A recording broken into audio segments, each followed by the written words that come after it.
Son of Skanda.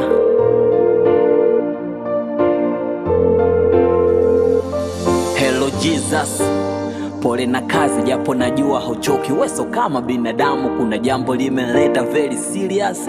Nimejensi na ndo maana bila hodi nimekam. Nimeona nkupigie fast nsije nikasau, maana leo sijatembea na notebook wala kalamu. So dakika moja ama mbili minataka tujadili, kuna jambo muhimu nataka kufahamu. Ulitoa uhai wako na ukafia wenye dhambi na sio wenye haki, ndicho nilichojifunza. Mbona squeeze kanisa linataka watu wasafi, watu ovu hawataki, wanatengwa kufukuzwa. Kimjaacho mtu ndicho kimtokacho. Kuna elimu agiza imejinua kuliko nuru wanatufunza. Yani shetani mwingi alafu neno chacha. Squeeze tunaambiwa dituchinje, ni damu yako wanepuzo. Duma nyingi squeeze nje zinang'ani, chokaa ila ndani ni mifupa kaburi. Masikioni wanahitaji neno la kupoza njaso, neno la kweli, yani maneno mazuri. Kiwambia wacha pombe na zinao wanakukata, unaweza ukajikuta na washirika sifuri. Kanisa lina fedha na dhahabu squeeze, ila nguvu ya kumwambia kiwete nuko wende ndo shughuli. Vipi amri zako 10 naweza nkazi jaji? Kuna ndogo ama kubwa, zote zinahitaji uchaji. Mana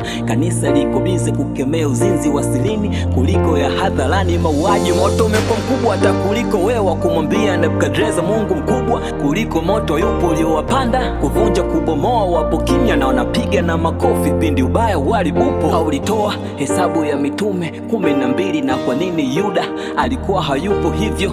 Kumbe kila nafsi na upotea hesabu tetolea, na kwa nini kwa nafasi uliko haupo? Hekima yako Mungu inatuambia toa barikio, unavyotoa ndo baraka zina kujilia. Ile kima ya duniani nakwambia ili uongezeke uwe tajiri, weka benki ama kwa kibubu. Maji na mafuta na vingine ni ishara kuwa Mungu upo na unajibu wanapovitumia. Ile kima ya duniani usipo kwa makini unaweza Mungu kamfanya pili vitu kanza kuviabudu. Neno lako linasema sini miungu, yani jinsi ulivyo wewe basi nasi ndo tulivyo pia. Ile elimu ya duniani natuambia sini sokwe, mradi ujidharau, ujione bure, ujione panzi mdudu. Waaminio tumewekwa juu ya falme na mamlaka, juu ya sultani na tawala zote za dunia. Ile kima ya duniani na kutengezea mfumo ikupe favor ujisau ili waweze kukumudu. Na ukijichanganya hautoki kama kwa mkapa, utatumikia mabwana wili Mungu na chapa. Hata palipo uovu makofi unachapa, wanaogopa poteza duma kuliko uliyewapa. Baba squeeze watumishi tunaishi kwa pressure, kuna vitu tukivyoji